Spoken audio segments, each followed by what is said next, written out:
Set. Balik lagi di cerita aja. Aku nggak mau.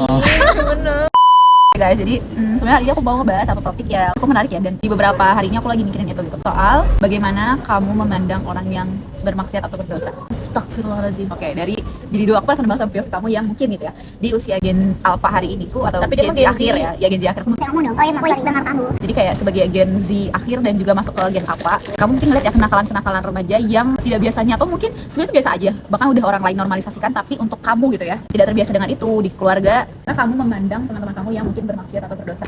Astagfirullahaladzim. Memandang kamu seakan-akan diri kamu tidak berdosa. Makanya ini POV aja, bagaimana kamu memandangnya, cara pandang kamu atau tanggapan kamu melihat orang kayak depan mata kamu, atau seperti apa, coba share. Atau bisa Itu kan juga aku. Hai. Nggak tahu. Kalau nggak tahu nanti dicabut bulu. Bulu gadis. Dari dia dulu ya, dia masih pancing dulu. So kamu dulu bilang. Tapi gini ya. Kalau aku sendiri ya, maksudnya aku gak mau juga sih kayak orang lain seakan-akan paling berdosa dan gue paling suci gitu. Kagak gitu juga guys. Aku juga malu. Kamu udah lagi dong, bilang kakak gede banget. Ini kurang mau.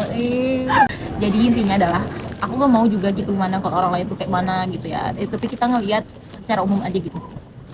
Ketika alhamdulillahnya aku selalu di lingkungan yang baik gitu, selalu di lingkungan yang pesantren dan lain gitu ya. Aku ngerasa ya udah gitu, kita semua tuh sama-sama belajar gitu, dan hal-hal yang definisi kemaksiatan tuh sebatas misalnya kayak nyontek gitu loh, bukan hal yang besar, paham kan? Tapi ternyata sama Nyontek bukan hal yang besar. rajim kayak gitu ya.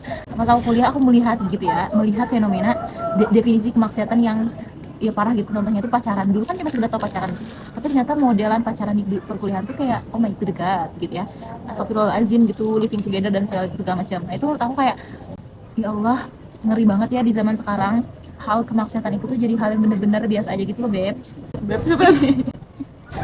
Jadi kayak ternyata maksiat itu sekarang tuh udah separah itu. Ketika aku ngelihat orang yang bermaksiat tuh, jujur ya susah banget untuk kayak memisahkan antara personal dia dengan kemaksiatan rumah. Karena kita kan nggak boleh ya kayak gara dia bermaksiat kita tuh jadi nggak suka sama dia, kan nggak, itu mah beda ya. Maksudnya kayak udah itu perilaku dia kita nggak boleh benci orang. Tapi ternyata nggak semudah itu. Tetap kebayang-bayang gitu ketika berinteraksi sama orang ini, terus kita tuh tahu dia gimana. Itu pasti kebayang-bayang gitu loh. Jadi aku kayak mikir, oh, masya Allah banget ya Allah tuh baik banget nutupin aib-aib kita. Jadi ini arah omongannya mau kemana sih? Aku nggak ngerti. Jadi ketika aku mandang itu tuh aku kaget gitu. Kaget ternyata, yuk. Bagaimana cara kamu memandang orang yang bermaksiat atau berdosa? Jahil. Ibal banget nih mulutnya. Waktu di SMP kan ada tuh sekelas tuh yang pacaran, kayak sekelas bapak yang cowok sama cowok sekelas pacaran. Kalau saya waktu istirahat mereka berdua di kelas gitu.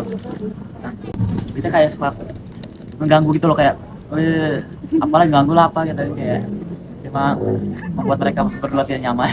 Tapi kan setan mah ngeganggu hal baik, dia mah ngeganggu hal buruk. Bukan, kalau ada perempuan, berdoa, jatuhnya setan.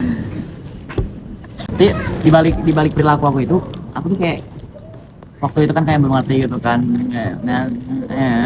jadi kayak aku tahu itu hal yang salah. Kok jadi aku lagi sih Billy tahu itu hal yang salah, tapi kayak bingung gitu harus gimana biar akhirnya kayak yang gak pacaran lagi atau gimana gitu kan. Ya mina walaupun pacaran jangan juga sih teman, yang nggak terlihat lah gitu kan, ini mah benih terlihat pisan gitu. Kadang nggak boleh pacaran, mau terlihat mau kagak Ya, terlihat. makanya. Makin nggak terlihat makin bahaya ih. Masalahnya yang cowoknya Islam ceweknya Katolik gitu. Sekarang ini yang mananya kayak sama aja, bingung Ya, jadi kamu lebih ke perasaan bingung saat menghadapi orang. ya. Nggak apa, maksudnya tahu itu hal yang salah, tapi ya tadi bingung karena orang yang namanya cinta itu membutakan ya guys ya. Jadi kayak mau diberitahu sebagaimanapun kalau dia memang cinta ya. Enggak setuju aku sama dia. Oke, Aku mah setuju sama Allah.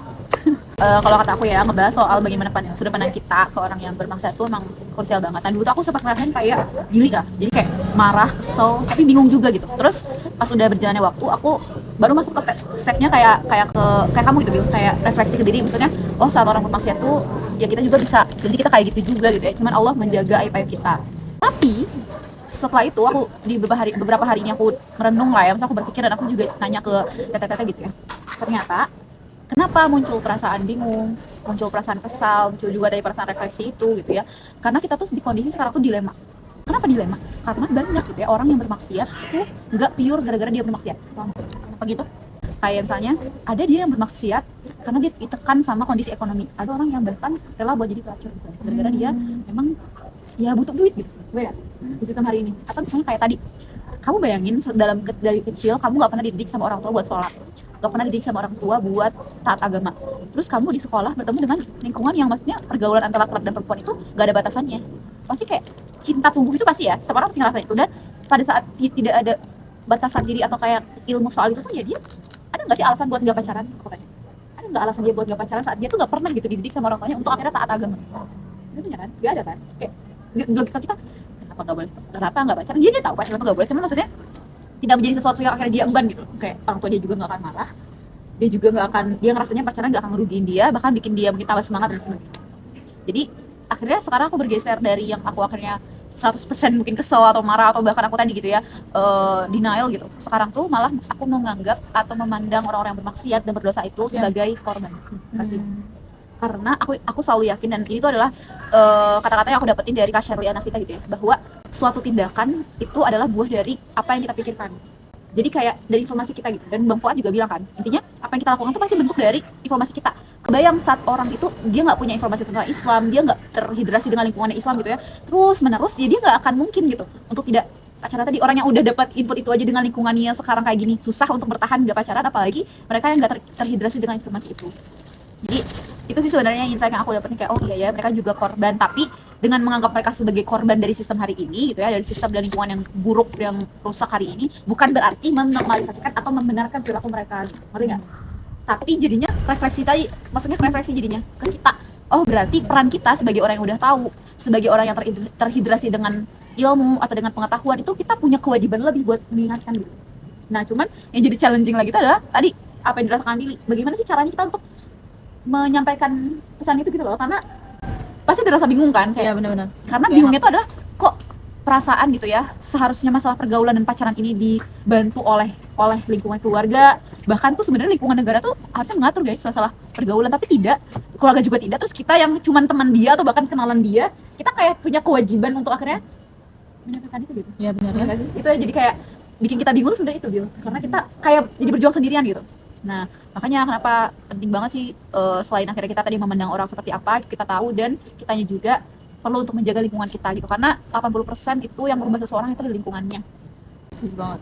Apalagi kayak tahunya itu orang terdekat ya. Tapi sebenarnya tuh maksudnya gini, aku nggak tahu ini positif negatif gitu, tapi kayak akhirnya tuh mereka tuh ada perasaan segan gitu loh, kayak segan nunjukin, karena tahu misalnya nggak pacaran tuh nggak boleh, akhirnya mereka tuh ada perasaan segan nunjukin kalau mereka tuh pacaran di akunnya. Tapi aku tuh ngerasa sedih juga, akhirnya mereka tuh tidak terbuka gitu, terutama misalnya teman aku gitu ya, yang nggak terbuka. Dan jadi gini, sebenarnya orang-orang yang bermaksiat itu betul gitu, mereka tuh merasakan perasaan bersalah itu, mereka tuh ngerasa ini tuh sesuatu yang salah, mereka tahu, tapi mereka untuk keluar dari lingkaran setan itu tuh susah, iya kan?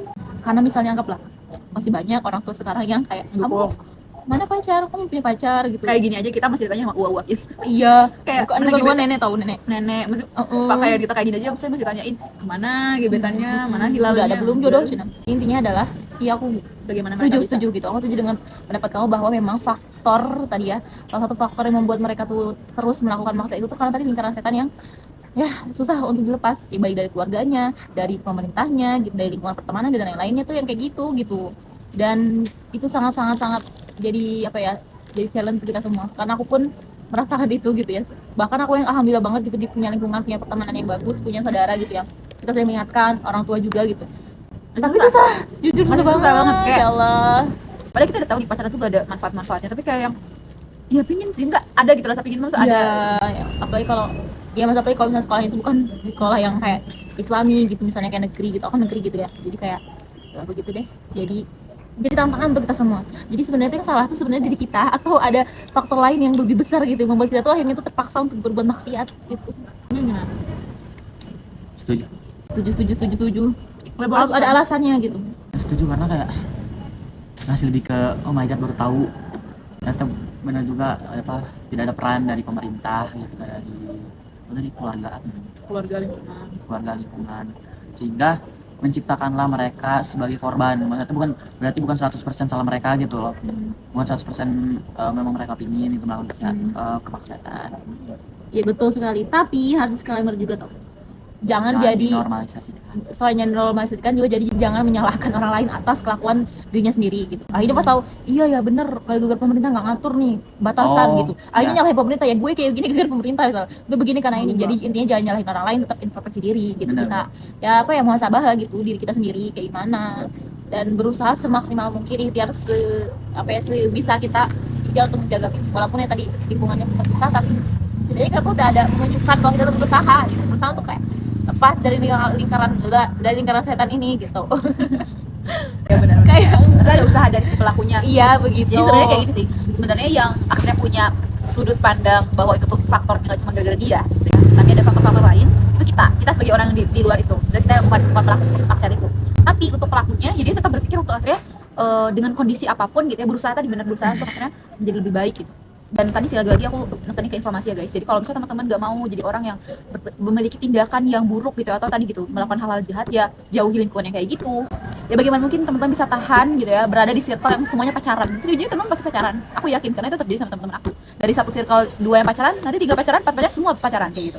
Terus bagaimana mungkin teman-teman bisa jadi rajin kajian, jadi belajar Islam kalau hari-harinya nonton informasinya nggak terkait dengan itu. Gimana mau melek sama politik kalau misalnya kayak nggak ada gitu berita-berita yang di follow atau yang diikutin. Jadi itu sih, jadi menjaga lingkungan sama menjaga informasi yang mungkin bisa kita lakukan hal kecil tapi itu sama-sama berdampak ke diri kita kayak gitu. Wow, sebelum Wow, berdaging kayaknya- sekali cerita aja kali ini. Kayaknya bakal bagi berapa part gitu ya. Terus cerita aja selanjutnya semoga bisa bermanfaat karena ini cuman ya udah cerita aja.